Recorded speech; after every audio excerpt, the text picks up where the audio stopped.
bienvenido, Santiago Abascal. Estamos en tu furgoneta. Bienvenido tú.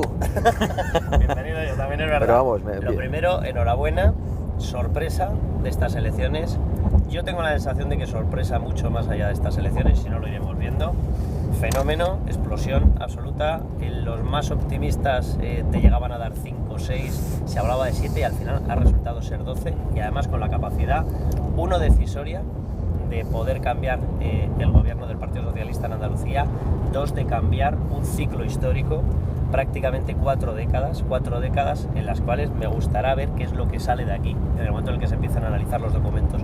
¿Cómo lo asimila un partido que hasta ahora no tenía ningún diputado y pasa a ser totalmente decisivo en un hito histórico? Pues fundamentalmente con mucho sentido de la responsabilidad, porque es verdad que pueden dar vértigo este tipo de situaciones, y es cierto también que nosotros, cuando decidimos acudir a las elecciones andaluzas, dudábamos de poder obtener representación. Conforme pasaron los días y las semanas, empezó a cobrar fuerza la posibilidad de entrar, pero incluso en los últimos días no descartábamos nada. Veíamos que todo estaba muy abierto, porque había encuestas que nos daban 1, otras que nos daban 3, 4, otras 5, 6, y comentábamos entre nosotros que no descartábamos ni quedarnos fuera con un 4,5% de voto y quedarnos totalmente fuera del reparto de escaños, e incluso decíamos que no descartábamos llegar a 10. Eso era lo que... Fue el último sondeo famoso. Bueno, claro, que lo vimos, pero en la misma noche electoral, ¿no? Y realmente las expectativas fueron superadas. Yo creo que tiene que ver también con que durante 2 meses después de Vistalegre se nos ha estigmatizado sistemáticamente por parte de muchos medios de comunicación y por parte de todos los partidos políticos de la ultraizquierda, y eso ha hecho que nuestro voto esté un poco oculto, que haya mucha gente que cuando le preguntan no responde, y además que hemos hecho una gran campaña, llenándolo absolutamente todo. Vosotros, eso te iba a decir, habéis tenido los mítines posiblemente con más seguimiento de todos los que se veían, contando todos los partidos, o sea, observar 4.500 personas, 5.000 personas congregadas delante de un acto. Esto sonaba a épocas pasadísimas, cuando casi no había ni presencia instantánea, ni internet, ni de medios online, ni nada. ¿Tenéis la sensación de que vuestro público, vuestros electores, vuestros seguidores son mucho más fieles o empiezan a reclamar un determinado tipo de mensaje que estaba oculto y que por lo tanto va a tener traslación a la escala nacional? Es decir, que no estamos hablando de un fenómeno andaluz ni muchísimo menos. Bueno, en primer lugar, no probablemente. Lo cierto es que los mítines más numerosos de la campaña electoral han sido los de Vox. En cualquier provincia, en cualquier ciudad, por pequeña que fuera, incluso en los pueblos, porque hemos visitado las capitales de provincia y los pueblos, hemos tenido mítines multitudinarios. Calculábamos que unas 25.000 personas han venido a los actos públicos de Vox durante la campaña. Esos números no puede mostrarlos ningún partido. Había un electorado muy movilizado y además un electorado nuevo. Hubo algo que yo empecé a preguntar en los últimos grandes mítines, desde el mítin de Granada, en el que hubo más de 2.000 personas, y fue dirigirme al público y decirles: ¿cuántos de los que estáis aquí, hasta que apareció Vox, nunca habíais ido a un mitin político? Y levantaban la mano de manera instantánea más del 60% de los asistentes.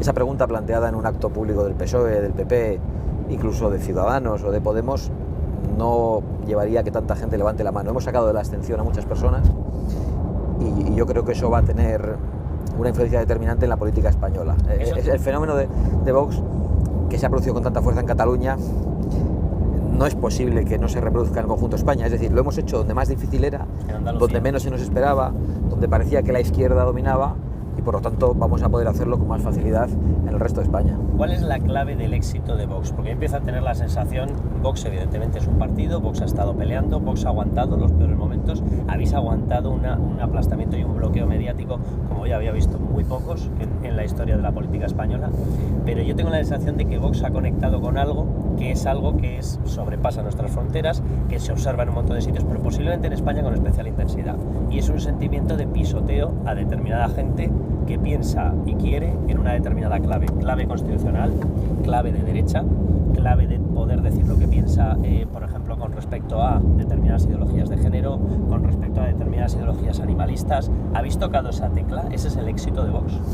Bueno, yo creo que más que una clave ideológica, estamos ante un gran hartazgo por el hecho de que se pisotease y se prohibiese el sentido común, que la gente se expresase como naturalmente lo hace en su casa, con sus amigos, en la sobremesa, con su familia, y de repente apareció un partido que les ha dicho todo eso que los progresos dicen que está mal, que no se puede pensar, todo eso que se quiere prohibir, es lo normal. Lo políticamente correcto. Sí, y frente a lo políticamente correcto nosotros decíamos, esto es de sentido común, son los valores que os han enseñado vuestros padres, ¿no? Hemos vivido durante estos días anécdotas muy curiosas. Por ejemplo, en el gran mitin de cierre de campaña de Sevilla, en el que hubo más de 4.000 personas, se encontraron los concejales del Partido Popular de una localidad cercana a Sevilla con el concejal del Partido Socialista de una localidad cercana a Sevilla. Es decir, se encontraron allí compañeros de corporación del PP y del PSOE asistiendo al mitin de Vox. De hecho, hemos movilizado un electorado... No los nombres que tienen un problema. No he dado los nombres ni el pueblo, pero hemos movilizado a una gente muy diversa, muy variada. Hemos visto que hemos tenido fuerza en el núcleo urbano, también en los núcleos rurales, porque hemos hecho una defensa de la forma de vivir en el mundo rural, de las tradiciones, de la Semana Santa, de la caza, de la tauromaquia. Es decir, son personas de muy diferentes tipos las que han venido. Hemos visto personas muy mayores, personas muy jóvenes. Tenéis mucha capa joven. Muchísima. Ahora mismo en Instagram somos el partido que domina la red social. Acabamos de adelantar a Podemos la semana pasada, pero hoy ya ha habido un acelerón y lo superamos con creces. Y además lo vemos en la calle. Es que vienen chavales de la edad de mi hijo mayor, de 14 años, que nos para sacar fotos. Vienen a los mítines, chavales de 14, 15 años, no con sus padres. El grupo de amigos de 14, 15, 16 años. Y es fundamentalmente, yo creo, porque hemos hablado con claridad y porque hemos hablado de España con mucho orgullo, sin ningún tipo de vergüenza. Nosotros no hablamos del patriotismo constitucional, no tenemos que descafeinar el patriotismo, descremarlo. Realmente lo hacemos con naturalidad y creo que a los jóvenes les hemos dicho algo muy importante, que tienen futuro y que tienen raíces, y que no solo no tienen que avergonzarse de sus raíces, de lo que les han dado sus padres, sino que se tienen que sentir orgullosos. Y eso ha llevado a que mucha gente se mueva. La posición en materia de inmigración, las críticas al feminismo enloquecido, que está llevando a muchos hombres a ser convertidos en, a la mitad de la población, en realidad. Para tener que defenderse de una presunción de culpabilidad. Es que se ha acabado la presunción de inocencia para el varón, ¿no? Entonces son cosas que estaban fuera del debate político, que las hemos puesto, que la izquierda interpretaba como nuestras debilidades y por lo tanto las han amplificado y en realidad son nuestras fortalezas. Esto me suena a lo que ha pasado con Donald Trump. Es decir, se carga todos los medios de comunicación, se lanzan en bloque a atacarle y acaba consiguiendo dar la vuelta a esa campaña y lo convierte precisamente en su aliado, ese ataque. Sí, es que nos está pasando lo mismo. Nosotros hemos llegado hasta aquí fundamentalmente a través de las redes sociales y con una presencia en pequeños medios de comunicación libres, pero las grandes televisiones, las grandes radios no nos estaban dando ninguna oportunidad durante mucho tiempo y nos hemos dado cuenta de que no nos hacían falta. Poco a poco hemos creado una red muy potente en las redes sociales, en el Facebook, en el Twitter, en el Instagram, en el WhatsApp, y eso nos ha hecho llegar a millones de españoles que nos conocían y a los que les faltaba vernos en alguna ocasión en la televisión para de alguna manera tener un certificado de calidad, porque parece que hasta que no apareces en la tele no te dan el crédito de que puedes tener representación y Vistalegre sirvió para eso. De repente Vox existía, bueno, de la noche a la mañana no se llena Vistalegre, pero apareció en los medios de comunicación, no pudieron ocultarlo. Y yo creo que en ese momento se produjo una gran conexión entre el electorado potencial y el electorado que nos votó. Y ese electorado ahora ha visto el gran triunfo que hemos tenido en Andalucía. Yo creo que no se sabe cuál es el techo de Vox. Nosotros salimos ahora a ganar las próximas elecciones europeas. Se os ha atacado por todas partes, se os ha dicho de todo, que si sois racistas, que si sois no sé qué, que si sois extremistas. ¿Vox es un partido extremista, Santiago? Sí, es un partido de extrema necesidad. Y a Vox le atacan la extrema izquierda, le atacan los que levantan el puño y van con la hoz y el martillo, le ataca el gobierno apoyado en los enemigos de España, le ataca el gobierno apoyado por los que han justificado los crímenes contra 1000 españoles, el gobierno apoyado por los que han dado un golpe de Estado separatista en Cataluña. Esos que nos llamen lo que quieran. No, es que no perdemos un minuto en defendernos. Vox es un partido de sentido común y un partido que defiende los valores que nos han enseñado nuestros padres y que defiende la libertad, la propiedad privada, el orden constitucional, el imperio de la ley y la unidad nacional.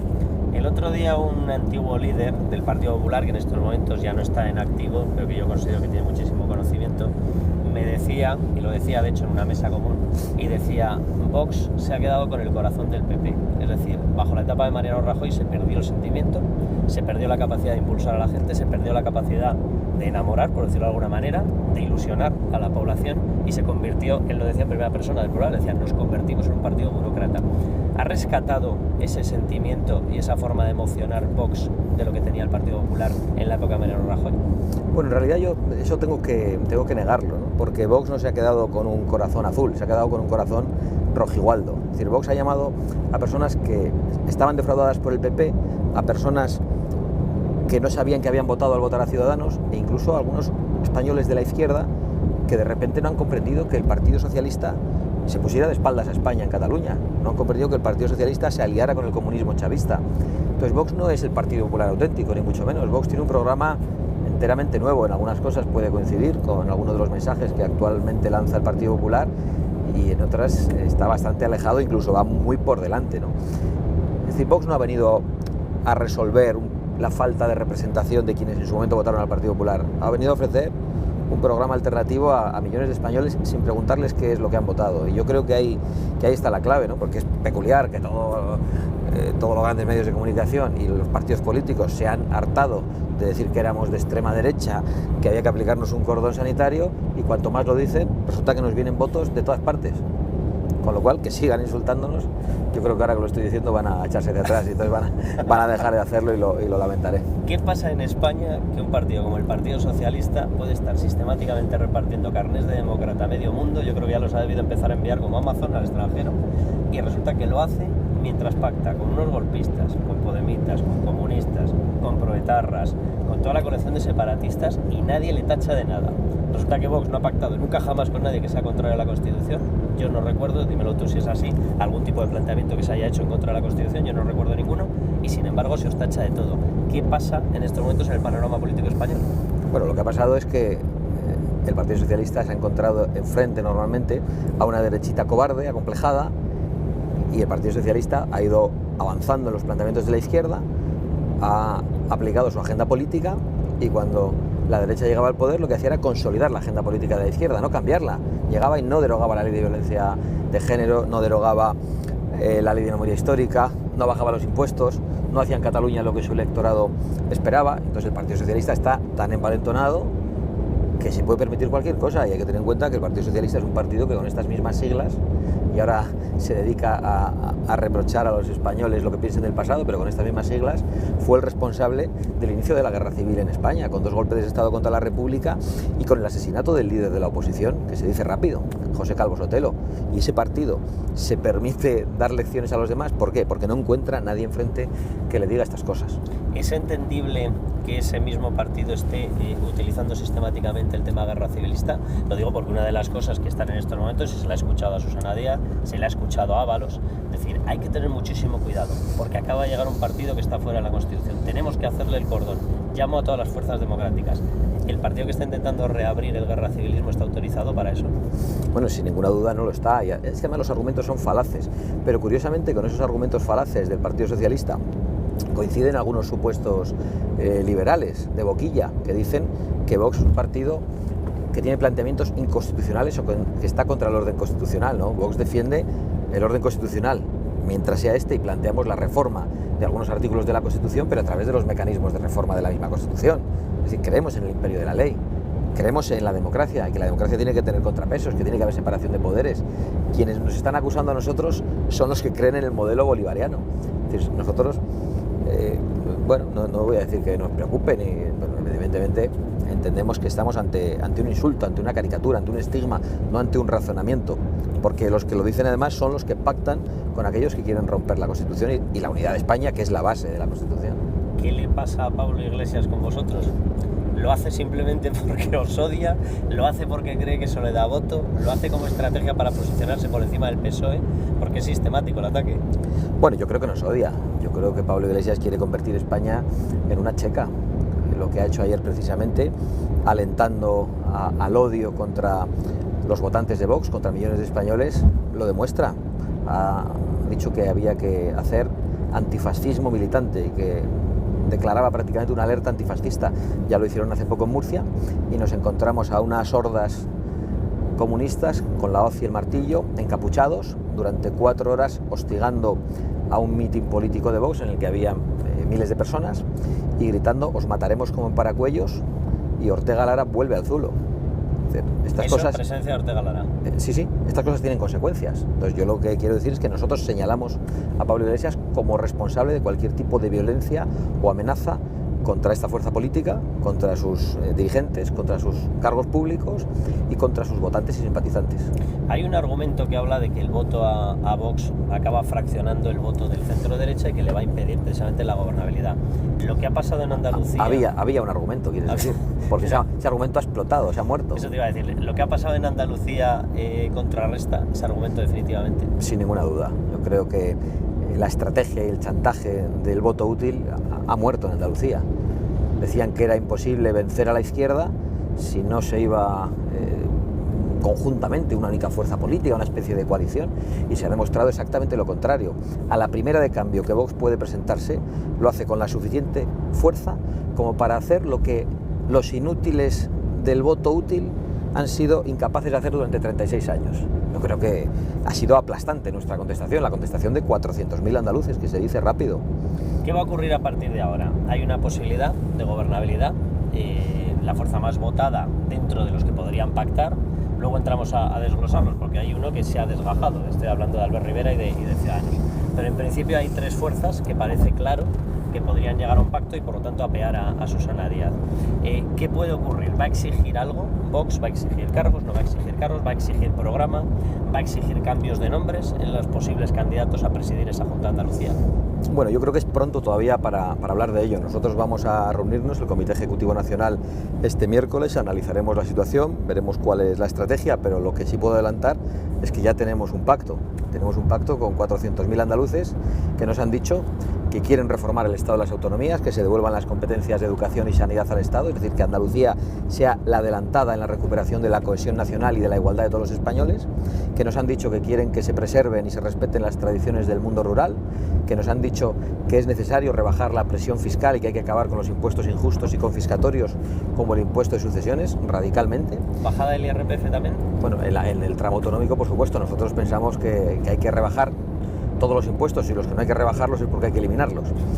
Y todo esto es lo que, junto con otras cosas, por ejemplo, la derogación de las leyes de memoria histórica y de género, a las que se ha dado una vuelta de tuerca autonómica en Andalucía, y una posición en defensa de los españoles frente a la inmigración ilegal, para que en el acceso a las ayudas sociales los españoles tengan prioridad. Estas son las cosas que nosotros vamos a defender. Las siglas, los nombres, eso es secundario en estos momentos. En eso se están peleando otros. Andan Juan Marín y Juanma Moreno diciendo quítate tú que me pongo yo, y yo creo que es lo que menos importa a los españoles. Lo que más les importa en estos momentos es que nadie malogre la posibilidad de expulsar a la corrupción socialista y al comunismo chavista de Andalucía. Es decir, que Vox tiene claro que si puede, va a hacer todo lo posible por favorecer esa unión, alianza, llamámosle X, de tres partidos para expulsar al socialismo Andalucía. Sin duda, no será por nosotros si eso no es posible. Vox hará todo lo posible. ¿Qué le parece a Santiago Abascal la postura que está tomando Ciudadanos? Juan Marín habló directamente de que era antagonista de Vox. Yo tengo la sensación de que había otros partidos en los cuales podía haber puesto el ejemplo. Podemos, por poner un ejemplo, ¿no? Y Albert Rivera directamente ha salido a decir que no quieren hacer nada con Vox, que tiene que ser fuera. Bueno, ellos lo verán. Realmente yo creo que los andaluces han hablado con toda claridad, quieren un cambio. Yo creo que si ellos toman la decisión de echarse otra vez en brazos del Partido Socialista y no facilitar el cambio y que ese socialismo corrompido sea expulsado, eso será malo para España, será malo para Andalucía, pero a Vox le dará un 25, un 30% de intención de voto la semana que viene. ¿Estabais en el Hotel Aire? En el Hotel Aire, sí. ¿Estaba cerca de alguna sede de la Junta de Andalucía? Digo por si oíais el treque de las trituradores de papel y de documentos. No. ¿Os teméis que puede salir una bolsa de corrupción colosal? Lo digo porque eso tiene dos lecturas. Uno, evidentemente demostraría que el Partido Socialista se ha convertido en un partido corrupto en Andalucía. Dos, cuidado con la segunda lectura, demostraría que la alianza de Ciudadanos con el Partido Socialista no ha permitido limpiar esas bolsas de corrupción. Pues no lo había pensado, francamente, pero sí es verdad que un cambio implica que muchas cosas que estaban ocultas pueden salir a la luz, y también que Ciudadanos no ha tenido, no digo yo que no haya querido, pero que no ha tenido la capacidad de controlar mínimamente al gobierno al que ha apoyado durante 4 años y al que ha abandonado 4 días antes de las elecciones. ¿Se va a exigir una labor, yo no sé llamarlo auditoría, cómo llamarlo, pero de limpieza absoluta? Yo creo que es absolutamente imprescindible que se levanten las alfombras y se abran las ventanas. 36 años de gobierno son demasiados años de gobierno. por mucho que se haya elegido democráticamente. Digo democráticamente entre comillas porque se ha utilizado el dinero público y se ha practicado el clientelismo para que haya grandes bolsas de votos cautivos. Eso es, nosotros lo hemos mencionado un montón de veces, yo en primera persona, lo digo abiertamente, lo he hablado porque es verdad que toda la gente que conoce la economía, la forma de funcionar en Andalucía, lo decía, ¿no? Que había un sistema de subvenciones que beneficiaba a X personas o empresas y perjudicaba a otras. ¿Eso es literalmente así, Santiago? Bueno, eso nos lo cuentan en todos los pueblos y nos lo cuentan todas las personas que tienen que dar empleo en el mundo rural. Y no se trata de acabar con que haya planes de empleo rural, si tienen que existir, lo que hay que hacer es acabar con los fraudes. Y parece que el fraude, no me atrevo a decir que sea masivo, pero es muy significativo. ¿Y se ha utilizado electoralmente? Yo creo que durante estos 36 años solo eso explica que el partido de las mariscadas, el partido de los ERES y el partido que se había gastado el dinero público en prostitución no fuera expulsado. Bueno, finalmente lo ha sido, y de una manera contundente, porque además la mayoría alternativa es clara. ¿Cómo puede ser que en España se haya puesto tanto el foco, me refiero a los medios de comunicación, que a mí me parece totalmente normal que se investigue todo lo que haya que investigar de cualquier partido? Si os toca a vosotros en algún momento, pues os habrá tocado. El periodismo funciona así, y si no, deja de ser periodismo, ¿no? Pero, ¿cómo puede ser que se haya puesto un foco tan mayoritario en casos como Gürtel y, sin embargo, casos como los ERES han pasado medio desapercibidos en la óptica nacional? Caso como los fondos de formación exactamente igual, Mercasevilla ha pasado exactamente lo mismo. ¿Por qué ha ocurrido eso? ¿Qué pasa con los medios? Bueno, yo creo que pasa lo mismo que decía antes, que ha habido una derechita cobarde que ha entregado los medios a la izquierda, que ha habido una derechita cobarde que no ha dado la batalla de las ideas, y el Partido Socialista, la izquierda en España, han impuesto el pensamiento progre de una manera apabullante, y eso también ha tenido un reflejo en la actividad judicial, porque los partidos tienen una gran capacidad de influencia, y en que haya una doble vara de medir. Hay una superioridad moral de la izquierda en lo ideológico, y además parece que la corrupción izquierdista es asumible o se puede disculpar, y la de los otros no lo es. Yo creo que tiene que ver con que se han encontrado enfrente a opciones políticas muy acomplejadas. Eso ocurre en Andalucía, voy a pensar en un medio de comunicación, así a voleo, en Canal Sur. Sin duda, claro. Las televisiones públicas... ¿Qué hay que hacer con ellas? Nosotros pensamos que hay que acabar con el sistema de las autonomías. Sabemos que eso exige una gran reforma constitucional, para la cual todavía no vamos a tener la mayoría, pero hay que empezar a reformarlas devolviendo competencias, y una de las cosas que hay que hacer es acabar con las televisiones públicas de las autonomías, que son televisiones de partido al servicio de los políticos. Es decir, no sistemas de ahora quito a unos y meto a los míos para que pasado mañana metan los otros. Nosotros creemos que hay que acabar con las televisiones autonómicas. Es decir, se puede coger la licencia, hay que acabar privatizarla y saltar las fórmulas que sean necesarias, pero no tenemos por qué pagar los españoles, los ciudadanos, las televisiones de partido. Los españoles no tenemos que pagar ni las televisiones de partido, ni tenemos que pagar a los partidos políticos para que se mantengan, ni tenemos que pagar a los sindicatos ni a las organizaciones patronales. El que quiera ser de una asociación, de la patronal, de un sindicato, de un partido, que pague, y que los partidos se financien de esa forma. ¿Los sindicatos también? Sí, sindicatos, partidos, organizaciones patronales. Nosotros queremos el fin de las subvenciones. A vivir exclusivamente sus de las cuotas de sus afiliados, como hacemos nosotros. Y como no se lo creen, están investigando, volviéndose locos, diciendo que Vox se financia de manera ilegal. Lo dicen con la boca pequeña. Por eso me tienes aquí en esta furgoneta, ¿no? Sí, estamos haciendo una performance para que veas que somos muy pobres. Pero es en la que viajamos siempre. Perdóname que de hecho, hemos estado en Sevilla alojados en casa de un amigo, para no gastar en hoteles durante todos estos días. Eso te iba a decir. Y estamos alojados, el gerente, el cámara, el otro, estamos todos alojados así. ¿Toda la campaña te la has hecho en esta furgoneta? Sí. Ha habido algún Sois día... amigos íntimos ya, la furgoneta. Amigos íntimos, la furgoneta yo sí. Con ellos vamos a dejarlos amigos. ¿Qué propuestas tenéis? Es decir, a partir de ahora ya vais a tener que hablar con si quiere sumarse Ciudadanos con Ciudadanos, si no, desde luego con el Partido Popular, que ya ha dicho que sí que quiere hablar con vosotros. ¿Qué propuestas vais a trasladar a la mesa? Nos has comentado lo de las televisiones públicas, nos has dicho lo de los impuestos. ¿Hasta dónde se puede bajar el IRPF? ¿Qué se puede hacer? ¿Sucesiones directamente, eliminación? ¿Sucesiones, donaciones? Sí, bueno, esos son nuestros planteamientos de máximos. Yo he desplegado aquí gran parte del programa electoral para Andalucía. Pero nosotros somos personas razonables. No vamos a decir, si no se aplica todo esto, no apoyamos una mayoría alternativa. Realmente eso lo pondremos encima de la mesa y empezaremos a negociar en función de la fuerza que nos han dado los andaluces, que son 12 escaños, es una fuerza significativa. ¿Escuelas y sanidad? Bueno, nosotros hemos planteado la recuperación de las competencias para el Estado, en primer lugar, y que se inicie un proceso de recuperación de competencias mediante una reforma del Estatuto que las devuelva. Es decir, que Andalucía sea la adelantada, la que inicie la reconquista de la cohesión nacional, ¿no? Y lo que queremos es, en ese contexto, en la educación, que haya libertad de elección, que haya libertad de elección también en la sanidad. Queremos que se gestione correctamente, que los padres tengan libertad también para elegir la educación moral de sus hijos. En Andalucía, en muchos otros sitios, ¿no? Pero en Andalucía, porque es donde en estos momentos tenéis esa capacidad de decisión, se han utilizado subvenciones con una clarísima orientación ideológica, ideología de género, ideología muchas veces incluso han recorrido los vídeos y las redes sociales determinadas intervenciones en las que se les pedía a X profesores que reclamaran el voto. ¿Cómo se le puede dar la vuelta a esa incrustación de cargos políticos dentro de la vida administrativa a pie de calle, en lo que toca a los chicos que se están formando en un centro educativo, en lo que toca directamente, por ejemplo, en un hospital? Lo digo porque ha habido un montón de quejas de que estaban también politizados incluso los cargos de los hospitales. Bueno, y la judicatura. Yo creo que ya estamos hablando de un problema nacional. La influencia y el poder de los partidos ha sido determinante en España. Los partidos políticos han secuestrado la democracia, han sustituido al Parlamento, han sustituido al Consejo General del Poder Judicial. ¿Por qué? Porque el partido político hacía las listas y una vez que estaba en el gobierno, todos los parlamentarios tienen que votar igual, no pueden votar en conciencia, elegían el gobierno de los jueces, a través de las subvenciones decidían quién estaba en las tertulias. Realmente han tenido un poder extraordinario, han tenido un poder también extraordinario de colocación muy superior al que debían tener. Y yo creo que eso es precisamente lo que tenemos que cambiar, que haya una base mínima, un funcionariado que esté por encima de los partidos y que los partidos cambien las direcciones políticas, pero que no estén incrustados absolutamente en todas las capas de la administración. Y por supuesto hay que acabar también con las subvenciones a organizaciones no gubernamentales de carácter ideológico. Por ejemplo, las de memoria histórica. Sí, las de memoria histórica. Por ejemplo, las de género. Y las de género son un muy buen ejemplo, claro, porque es un modo de financiar ilegalmente, pero cumpliendo la ley, a los partidos políticos.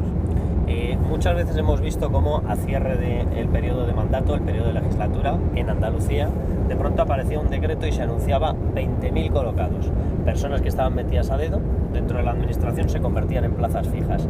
¿Se puede hacer una limpia de todo eso? Es decir, de todos los que han sido incrustados y no tenían ningún mérito para estar en la administración autonómica. Es absolutamente necesario hacerlo, pero es verdad que eso hay que hacerlo poco a poco. Nosotros no pensamos que se pueda hacer de la noche a la mañana. Claro, hay derechos adquiridos, lo que hay que hacer es, para empezar, impedir que eso vuelva a suceder nunca más. Y poco a poco ir terminando con ese tipo de empleo público. Vamos al programa nacional, si te parece, porque yo tengo la sensación de que esto va a saltar a escala nacional.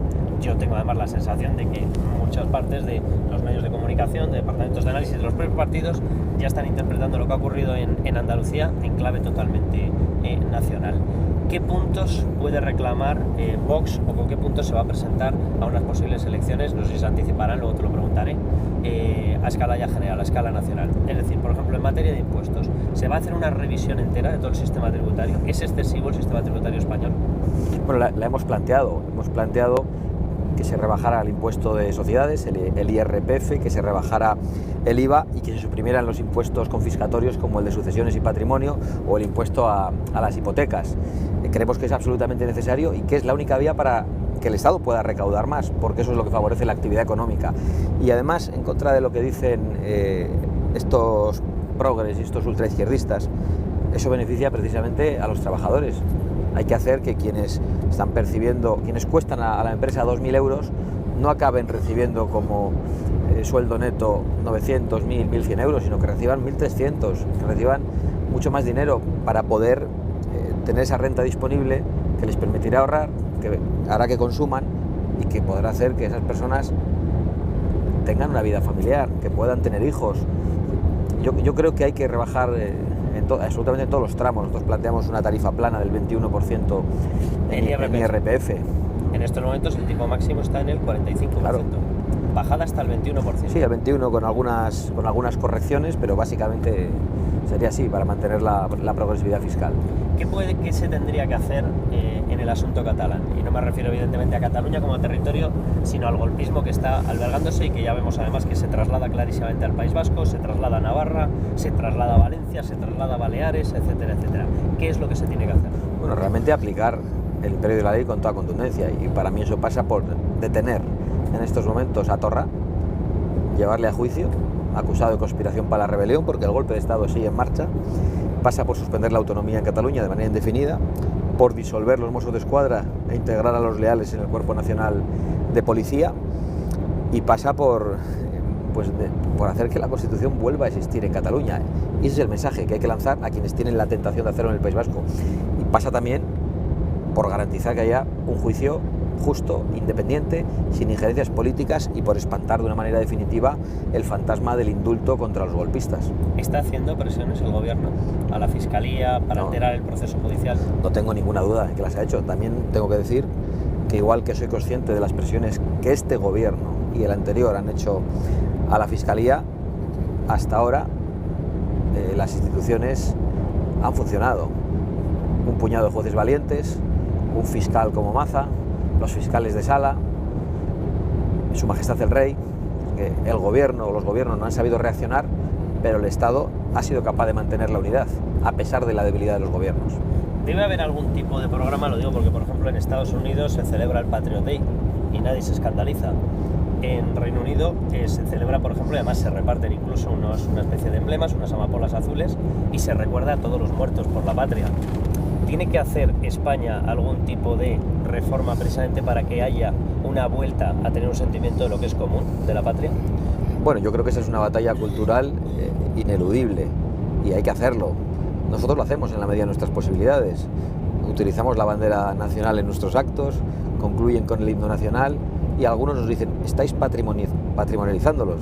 No, estamos usando unos símbolos que son de todos. Nos gustaría que todos los usen, como ocurre en Francia, ¿no? Donde ves a todos los partidos, desde el Frente Nacional a Mélenchon, pasando por Macron, los socialistas y los republicanos, utilizando la bandera de Francia y la marsellesa. Y a mí eso me da envidia. Bueno, Francia ha hablado de recuperar la mili. Bueno, también, ese es un planteamiento que va a volver. Los desafíos que afronta Europa, con un tipo de inmigración ilegal, en muchos casos fundamentalista islámica, son muy serios. Yo creo que eso va a llevar, por ejemplo, a Francia a que en el año 2049, con la actual evolución demográfica, haya un 50% de población musulmana, que se estén consolidando muchos guetos, con los que ya hay en muchas sociedades europeas. Esa es una situación casi de enfrentamiento civil. ¿Cuál es el programa de Vox en materia de inmigración? Se le ha acusado de todo, pero ¿cuáles son las propuestas que tiene Vox realmente para inmigración? Bueno, la del control de las fronteras. Es decir, la frontera es una cosa seria que hay que defender, igual que Pablo Iglesias defiende las paredes de su casa, y los progres de todas sus casas, y abren la puerta cuando ellos quieren. Pues los españoles tenemos el derecho de abrir la puerta cuando queremos. Es decir, la inmigración hay que regularla. No se puede tolerar la inmigración ilegal. ¿Cómo se regula? En función de las necesidades de la economía nacional y en función de la capacidad de adaptación de los inmigrantes. No todos se adaptan a vivir igual. En principio se adaptan mejor los que comparten lengua, cultura, como los procedentes de los países hermanos hispanoamericanos. Ahí hay una integración fácil. Los países africanos y islámicos se adaptan con mucha más dificultad, y algunos no se adaptan, ni quieren adaptarse, y vienen aquí, algunos, no digan que generalizamos, a imponer sus costumbres, a hacer que se cambien los menús en los comedores escolares, a exigir en la sanidad, a saltarse las colas en la sanidad, y eso no se puede tolerar. A recibir las ayudas sociales que no llegan a los españoles.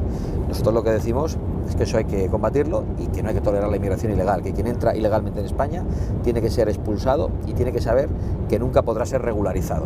Hay que acabar con el efecto llamada, y que hay que deportar, por lo tanto, a todos los inmigrantes ilegales y endurecer los trámites de acceso a la nacionalidad, incluyendo la posibilidad de que quienes han obtenido la nacionalidad y realizan actividades contra la independencia, contra la Constitución o contra la paz en España, puedan perder la nacionalidad también.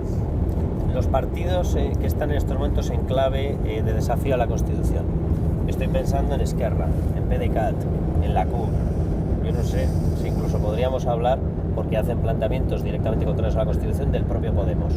¿Hay que aplicar la ley de partidos? Bueno, yo creo que ya hay unos partidos que no solo han hecho planteamientos contrarios, sino que los han ejercido. Esos partidos se han convertido en organizaciones criminales. Esquerra Republicana de Cataluña, el PDeCAT, la CUP, yo creo que tienen que ser disueltos e ilegalizados. Y creo que hay que ir también a una nueva ley de partidos que ilegalice a aquellos partidos que quieran romper la unidad nacional. La unidad nacional es la base de la Constitución. Sin unidad nacional no hay Constitución. Esa parte de la Constitución no es reformable. No pueden decir: no, lo vamos a someter a votación. No, ni en Cataluña ni en el conjunto de España. Esto no es algo que podamos decidir. Los españoles no nos podemos juntar todos un domingo y decir: nos cargamos la unidad nacional. ¿Qué tipo de insolencia es esa? Vamos a fundirnos la herencia de nuestros padres, de nuestros abuelos, lo que nos han dado generaciones de españoles que han trabajado porque estuviéramos juntos en unas pocas horas de un domingo, influidos quién sabe por qué acontecimiento o por qué canal de televisión dirigido por un multimillonario que ha simpatizado con los golpistas y con el comunismo. Pues yo creo que eso no nos lo podemos permitir. La unidad nacional no se somete a votación y por lo tanto yo creo que hay que fortalecer su defensa. No es normal que se hayan legalizado partidos que se permiten atacar la base de la Constitución. Eso sí que son inconstitucionales. Deben serlo como en Alemania, como en Portugal. ¿Es normal que en España se plantee que una persona por estar imputado, ni siquiera imputada, estoy pensando por ejemplo en casos como el de José Manuel Soria, que ni siquiera se llegó a trasladar una denuncia, tiene que abandonar la política y luego sin embargo encontrarnos con formaciones como EH Bildu, como Sortu, etcétera, que tienen como máximo dirigente a una persona que ha sido dirigente, en grado de dirigente y condenado como tal por ser parte de la banda terrorista ETA, y estoy hablando de Arnaldo Otegi? Bueno, aquí estamos otra vez ante la doble vara de medir, que en el caso de la extrema izquierda separatista parece que todavía es una vara de medir más favorecedora para ellos, ¿no? A mí me preocupa cómo se ha terminado en España con la presunción de inocencia, con los juicios paralelos, cómo unos partidos y otros se han ido acusando y haciendo que sus imputados tuvieran que dimitir. Y a mí eso me parece tremendo, porque se destruye la vida de personas, se destruye su honra, su honor, y luego muchas resultan absueltas. Y eso es algo sobre lo que tenemos que reflexionar. Nosotros hemos dicho que las personas condenadas tienen que ser apartadas de la vida pública, pero no entendemos que una imputación te tenga que llevar fuera de la vida pública. Podríamos hacer demagogia con esto, somos un partido nuevo, no tenemos esos problemas, pero nos parece que es engañar a los ciudadanos. Es decir, que se le podría apartar del cargo, pero intentar desde luego posteriormente restaurarlo en el cargo en caso de que... Bueno, nosotros no hemos dicho ni siquiera que se les aparte, es que apartar del cargo a una persona que está siendo juzgada, pues, que puede ser absuelta en asuntos que son difíciles de juzgar, pues me parece que estamos ante una injusticia. Otra cosa es la comisión de un delito flagrante, evidente, ¿no?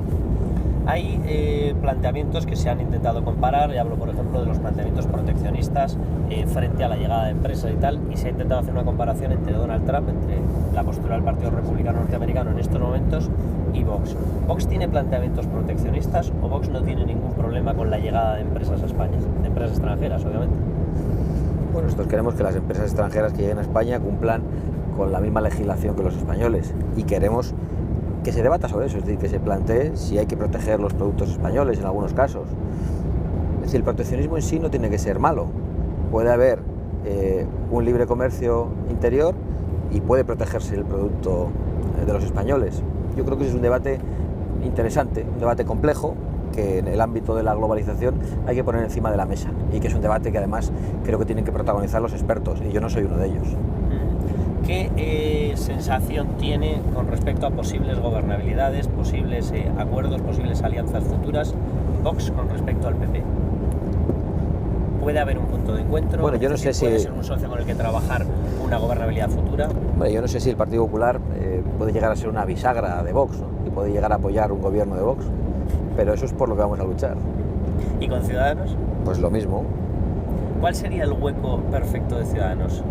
Sí, es decir, ¿cómo ve Vox a Ciudadanos? ¿Ciudadanos debería ser un partido de centro-izquierda? ¿Debería ser un partido de centro-derecha? Bueno, que sean lo que quieran. A nosotros es que no nos preocupa.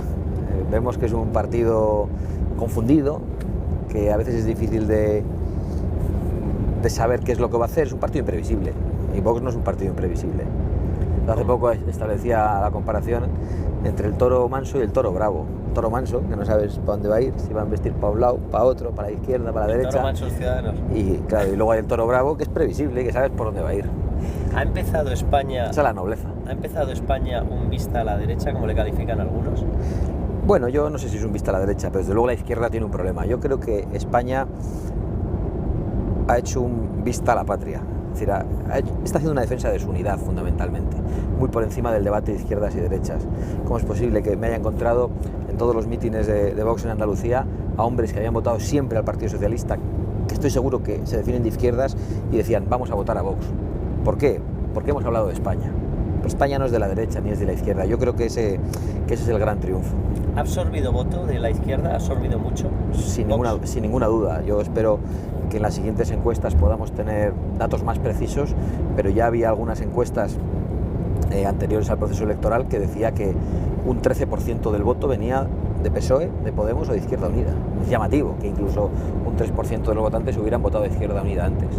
Y creo que tiene que ver con que, bueno, no hemos estado en el debate político habitual al que los partidos están acostumbrados o que quieren reservarnos, ¿no? Sí, sino que hemos entrado en asuntos que es difícil caricaturizar, etiquetar. Defender las fronteras de un país es de derechas, defender la unidad de un país es de derechas, defender que el Estado de las autonomías es negativo y ataca a la igualdad de los españoles es un mensaje de derechas, defender el derecho a la vida incluso es de derechas, son cosas de sentido común. Vox defiende el derecho a la vida. Sí, por supuesto, Vox defiende el derecho a la vida. ¿Habría que modificar esa ley? Sí, la ley del aborto. Por supuesto, nosotros pensamos que el aborto no puede ser un método anticonceptivo ni un método eugenésico. Eso nos parece que es algo totalmente inaceptable. ¿Le preocupa a Vox que determinados planteamientos suyos puedan ser vistos como chocantes dentro de este panorama de lo políticamente correcto o le da el implicabilidad? Al contrario, no nos preocupa nada. No nos preocupa nada que choquen, incluso nos alegramos de que choquen porque así se van a escuchar. Lo que sí sabemos es que hay planteamientos de Vox que son mayoritarios, que los apoya el 70 al 80% de los españoles. Por ejemplo, el endurecimiento penal contra determinados delitos, la cadena perpetua sin contemplaciones, sin apelliditos, revisable, cosas de esas, la apoya la inmensa mayoría de los españoles, voten lo que voten, y Vox está con eso, pero no por populismo, porque lo creemos. Y luego hacemos planteamientos, por ejemplo, de defensa del derecho a la vida, que no son tan mayoritarios, que socialmente no están tan bien vistos, pero los hacemos, nos quiten votos o nos los den. Defendemos el derecho a la caza como una actividad además necesaria, defendemos la tauromaquia como un ejercicio de libertad para disfrutar de las tradiciones propias, y sabemos que eso no es mayoritario, pero no estamos engañando a nadie. Yo creo que eso es lo más importante de Vox, que podemos gustar a algunas personas por todo lo que decimos, a otras por algunas cosas y no gustarles por otras, pero nadie puede pensar que le estamos engañando. Cuando nos llaman populistas, bueno, que nos llamen lo que quieran, pero el populista es el que trata de regalar los oídos del pueblo. ¿Se ha hecho populismo de forma habitual en la política española? Bueno, el de Rajoy es el primero. Se presenta con un programa electoral para que le voten y en cuanto le votan no cumple nada. O el populismo de los que dicen vamos a hacer un programa bonito, decimos en lo que todo el mundo esté de acuerdo, no entramos en ningún asunto complejo, decimos que estamos con la unidad de España, contra la corrupción y por la regeneración democrática, lo pintamos de naranja, nos presentamos a las elecciones y en los demás nos ponemos de perfil. Eso es populismo también. Por supuesto el populismo de la mentira de Pablo Iglesias, con el salario mínimo, pretendiendo que eso va a beneficiar a los trabajadores, ¿no? Eso puede acabar destruyendo empleo. Lo que hay que hacer es bajar los impuestos para que puedan subir los sueldos, para que pueda haber más trabajos. Pues si después de semejante paliza que te acabo de pegar, te dejo ya. Estoy fatal, es que he dormido 4 horas hoy, 4 ayer y 4 la anterior. Bueno, pues con eso sumas una jornada de sueño. Bueno. Muchísimas gracias, Santiago Abascal, gracias a ti. y enhorabuena. Un placer tenerte aquí. Justo, macho, porque 49.